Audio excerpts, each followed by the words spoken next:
Yes, a couple of Verizon technicians saved the day last March. Now, some would say they were in the right place at the right time. As a fire ignited outside of a Newport News house, Chris Leonard and Nick Christian sprung into action. And they are this week's News 3 Everyday Heroes. It was a typical day on the job for a couple of Verizon techs, until it wasn't. And I saw fire actually coming out of the bottom of that post. I happened to see Chris run across the street. And I kind of yelled to him, "Hey, you got any water on your van?" The water bottles didn't work too good, and we noticed that the fire started spreading. That's when Chris and Nick pushed their problem-solving instincts into higher gear. Charred wood remains at the location of this fire weeks later. It also symbolizes the intensity of the flames and how these guys had just minutes to save lives. I ran around the side of the house and grabbed the garden hose. Nick started banging on the door to see if anybody was home. I didn't give up. I just kept on knocking and knocking until finally the guy came to the door, and I'm like, "Sir, your house is on fire. You got to get out." As they were coming out, I was spraying the roof as the fire was coming out, and they, just in disbelief that their house was on fire.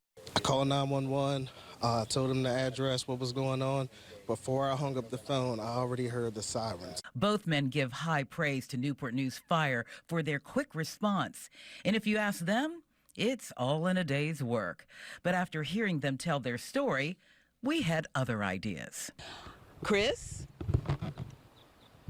Nick, you are a News 3 Everyday Hero. Thank you. Thank you so much. There's more. Our community partners at Southern Bank are awarding you a $300 Visa gift card. Hello. Thank you. Nearby and beaming with pride in his team, Verizon's Director of Field Operations weighed in. And this was a true example of running to a crisis, saving a house, potentially saving lives. Amazing. True heroes. True heroes. And they're so humble about it, Oh, they really are. And it just so happened that both of them were on the same street finishing up a job, a tech job, when they noticed that the house was on fire. And they sprung into action. They sure did. I want to have them around when something bad happens. I know they don't know what to do. So if you know someone who is doing the right thing when no one is looking, nominate them for an Everyday Hero Award. Just go to WTKR.com. We would love to hear from you.